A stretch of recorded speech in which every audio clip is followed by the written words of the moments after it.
Section 5.1 in Lay's linear algebra book, which is the same as section 6.1 in Larson's textbook. This is about finding the eigenvalues and corresponding eigenvectors for a square matrix A. The definition goes as follows. Suppose you have a square matrix, any value of lambda, which happens to be a real number, for which this equation has a non-trivial solution V, are called eigenvalues of A, and corresponding non-zero vectors V are called eigenvectors of A. Eigen is a German prefix which means characteristics or proper values for eigenvalues and characteristic or proper vectors for eigenvectors. So basically this is a transformation from Rn to Rn, which maps what? A vector v in Rn to a vector AV in Rn. So this would be like vector space V, this would be W.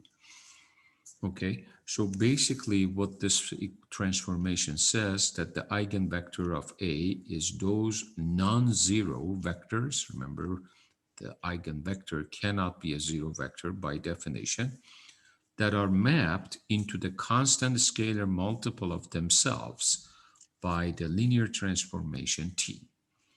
Basically, what it amounts to geometrically, this definition of what? Eigenvalue and eigenvectors of a square matrix is if the vector AV is parallel to what?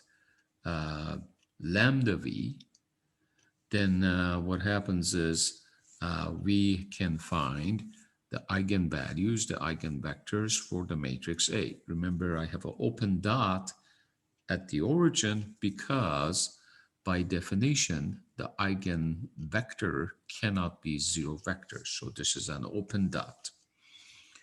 Okay, so basically the linear transformation leaves the direction of V unchanged and stretches the vector V by a factor of lambda. So that's basically what this geometric picture is all about. However, if lambda is less than 0, then the transformation vector points in the opposite direction of V. Now, so this scenario, when AV vector is parallel to lambda V, where V is not zero vector, so in this case, V is an eigenvector of A and lambda is eigenvalue of A. However, if the vectors are not parallel, even though V is not a non-zero vector, then V is not an eigenvector of A and lambda is not an eigenvalue of A. In other words, for V to be eigenvector of A and lambda to be eigenvalue of A, these two vectors have to be parallel. AV has to be parallel to what? V. In other words, AV, excuse me, is just the scalar multiple of what? Of V. So AV has to be parallel to V. So this guy is just a scalar multiple because lambda is any real number. Okay? So now, how do you verify that this non-zero vector, let's say V, is an eigenvector of this 2 by 2 matrix? That is, how do you verify the definition of eigenvalue and eigenvector? According to this definition, if I multiply matrix A by the vector V, I get this. But if I factor out the 4, I get this. But that's exactly the same as the vector V, and this guy in this case is lambda. So in other words, I just verified AV is the same as what? Lambda times V. So AV is parallel to V because it's a scalar multiple of V. Do you see it? So the solution, or I should say the statement of the problem will be as follows. So by definition, AV has to be equal to lambda V. V is not a zero vector. So if you just move this guy over, you will have a, and factor out the v, you will have a minus lambda equals 0 vector. However, this guy is matrix, this guy is a real number. Just to make sure this guy is also a matrix, we multiply the lambda by I, which happens to be identity matrix. And the dimension of the identity matrix depends on the dimension of the what? A, which happens to be n by n. So this is going to be n by n identity matrix. Now, this is a homogeneous system of equation. So we don't want trivial solution. So we want what? Infinite many solution. Because if you remember the possible solutions for any homogeneous system of equation, where either you have a trivial solution, which means v has to be 0, and we don't want that because by definition of eigenvalues, eigenvector, v has to be a non-zero vector. So therefore you want infinite many solutions. For a homogeneous system of equation to have infinite many solutions, the determinant of the coefficient matrix has to be 0. So in this case, we will have non-trivial solution. And when you form the determinant, that would result in a polynomial in terms of lambda. So this would be like a polynomial of lambda, which is called characteristic polynomial. And the roots of that characteristic polynomial, when you set it equal to 0 and solve for lambda, gives you the eigenvalues of the matrix A.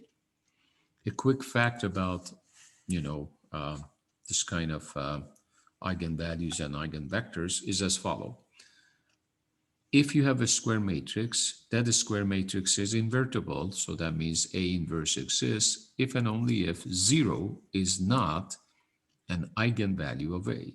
So this is kind of like a test to see if the matrix is invertible or not. Check and see if 0 is not one of the what? Eigenvalues of A. So basically the idea is then once you have met the condition of the definition, then how would you go about finding the what? Eigenvalue and eigenvector corresponding to a matrix. So basically these are the steps we have to follow. So you'll be given a matrix, squared by definition. Let's say we take a 2 by 2 matrix. Question would be find all eigenvalues and eigenvectors corresponding to matrix A. So immediately form this system of linear equation, homogeneous. So what you do is this is A minus lambda I times V, and let V be equal to V1, V2, where V1, V2 happens to be real numbers. So set it equal to 0. So here's the 0 vector, correct? Now find the determinant of the coefficient, which happens to be this guy. That's the matrix of coefficient. The determinant of that coefficient, A minus lambda I, is like when you find the determinant of this matrix. Incidentally, notice when you multiply the matrix, when you add the matrix to what? Minus lambda, the identity, it looks to me at the end of the day, all you have to do is what? Subtract lambda from what? From the main diagonal elements. Therefore, the result is A minus lambda I. So there is no need to perform this step. In order to find A minus lambda I, all you have to do is what? Subtract lambda from the main diagonal elements. So there goes the unknown components of vector V. So these are like, real numbers, correct? So now the idea is solve for V1 and V2. So what you do is, in order to make sure that we have infinite many solutions, once you form this determinant, set it equal to 0, and then that would create a polynomial in terms of lambda, and that's called characteristic polynomial. Set that equal to 0, get your lambdas. So in this case, you had a what? Second degree polynomial. Obviously, you're going to have two solutions. In this case, two distinct solutions, namely -3 and 1. Now we have to find corresponding eigenvectors for each eigenvalue found in last part. So remember, each eigenvalue produces a what? What? Corresponding eigenvector. Sometimes one value of eigenvalue corresponds to what? Two eigenvectors. So we will see examining those ideas in a few minutes. But now that we got the eigenvalues of vector matrix A, now we need to find the corresponding eigenvectors. In other words, each eigenvalue produces one eigenvector. So how do you do this? Well, the eigenvalues in 1, this equation, like I called it 1, what we do, we find the eigenvectors, corresponding eigenvectors, by just simply going back to this equation right here and replacing the lambdas with what? -3 and 1, one at a time. First, we replace the lambda with -3. Then later, we replace the same lambda with 1 to find the corresponding eigenvectors to each of these eigenvalues. These are called eigenvalues, or proper values. So if you substitute -3 for lambdas, you'll get this. Remember, this is an augmented matrix, augmented with 0, 0, because you're going to have a homogeneous equation. So the system is what? A minus lambda 1I times V equals 0. We're trying to solve for V, correct? This is our unknown vector. Is that right? Unknown vector. When you do, you get infinite many solutions. Of course, as you can tell, V2 is a what? Free variable. So I called it what? R. So what happens is V2 is R. So V1 is half of what? R. Or you can just go let V2 to be 2R, so V1 be R, so you don't have to deal with fraction. It's entirely up to you. So the solution is what? R comma 2R, but you factor out the R, the eigenvector corresponding to what? Lambda is equal to -3 is what? Not infinite many vectors, but those vectors in R2 that are in this form. However, there's only one linearly independent eigenvector for what? R equals -3, and that would be this vector. So therefore, the bottom line is the eigenvector corresponding to -3 is 1, 2. Remember, they have to be linearly independent. So similarly, now we have to what? Find the what? Eigenvector corresponding to this eigenvalue, let's say 1. And that would result in this homogeneous what? System of equation. Obviously, we're going to have infinite many solutions. In this case, V2 is S. S is a what?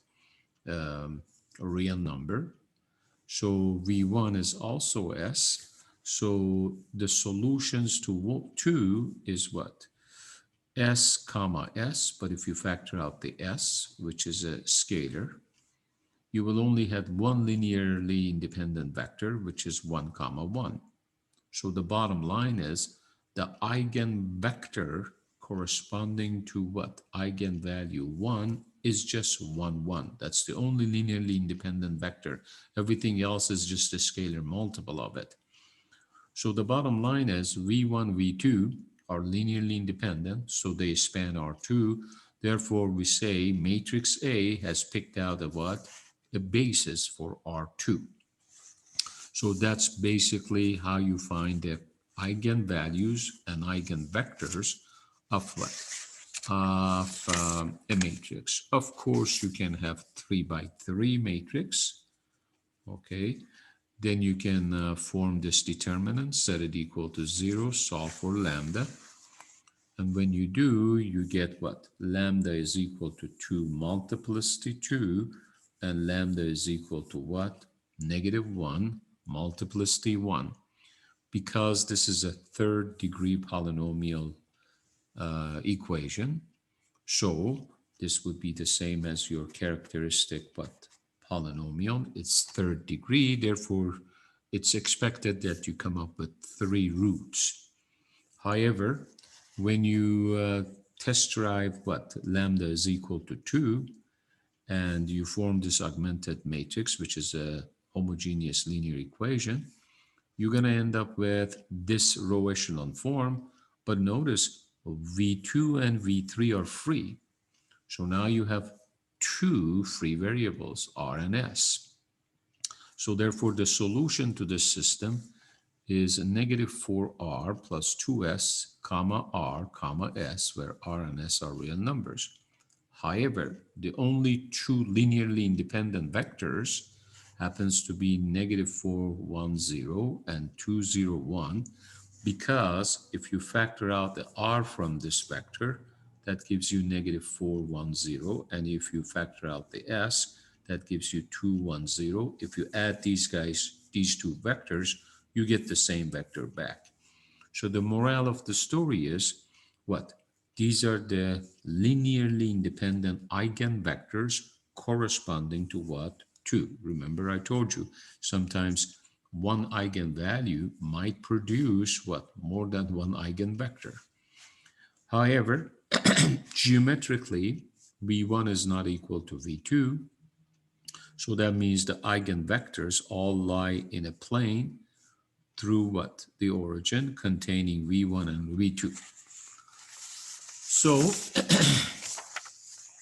now we test drive what? The next eigenvalue, -1, and form this augmented matrix, and then put it in row echelon form. And you can tell right now only V3 is free. So V1 and V2 has to be expressed in terms of what? T. And if you factor out the t, the only linearly independent vector is -1, 1. So there is one linearly independent eigenvector for lambda is equal to -1. So the eigenvectors of A happens to be these 3 linearly independent vectors, which they span R3, therefore they form a basis for R3. So a couple of terminologies before we move on. Multiplicity of lambda is called algebraic multiplicity, and multiplicity of the eigenvector is called geometric multiplicity. So these are the vocabularies. If you kind of remember it, that would be fantastic. The next one is a fact about what? The matrix with, its corresponding eigenvector. It goes like this. Given a square matrix with n many linearly independent eigenvectors, we call the matrix A non-defective matrix. Otherwise, the matrix is called defective. What does that mean? That means according to the what? Dimension of the matrix, if you have just as many what? Linearly independent eigenvectors, which we call it the complete set of eigenvectors, then the matrix is called non-defective. If you are short, let's say you have 3 by 3 matrix, but only you have what? 2 linearly independent eigenvectors, then the matrix is called defective. In other words, it doesn't have the complete set of what? Eigenvectors. So the other way to say this, if you have a square matrix has n distinct eigenvalues, then A is called non-defective. So let's take a look at a couple of examples and then we go from there. Suppose you have this 2 by 2 matrix. Find all the eigenvalues and corresponding eigenvectors for A. Form this determinant, set it equal to 0, solve for lambda. When you do, you get the second what? Degree polynomial. This is called what? Characteristic polynomial. But notice when you set this equal to 0, you get what? Lambda is equal to 1 twice. Is that right? So lambda is equal to 1 with multiplicity 2. If you substitute back the what lambda is equal to 1 in the definition, then you would end up with this. So this guy is already in what? In row echelon form. So as you can tell, V2 is free, but V2 is 0, but V1 is free, T. So therefore, the solution to this system is homogeneous linear system is T comma 0, but if you factor out the T, you get 1, 0. So the only linearly independent eigenvector corresponding to what? Lambda is equal to 1 is this. So the morale of the story is, note, we only have one linearly independent vector, eigenvector, for a 2 by 2 matrix. So we are short. We were supposed to come up with what? Same number of linearly eigenvectors for matrix A as its dimension stated. In other words, this is 2 by 2. So I was supposed to come up with 2 linearly independent eigenvectors. I only came up with 1. Therefore, A is called defective, since it doesn't have a complete set of linearly independent vectors. But that doesn't mean that if you have what? Multiplicity, then that automatically implies A is defective. That's not the case. Check this out. Next example. Suppose you have 2, 0, 0, 2. You form what? The determinant of A minus lambda I equals 0. So that creates this second degree characteristic polynomial. But if you solve for lambda, you get lambda is equal to 2 multiplicity 2. If you substitute lambda is equal to 2 in this equation, you get linear homogeneous equation. Notice neither of these columns have a leading 1, so they both are free. Therefore, we let what? V1 to be R, V2 to be T, R and T are what? Real numbers, correct? So these are like real numbers. Is that right? And if you kind of split R and T into R times 1, 0 plus T times 0, 1, so the two linearly independent what? Eigenvectors for this matrix happens to be 1, 0, 0, 1. So therefore, we have complete set of linearly independent vectors. So A is called non-defective what? Matrix.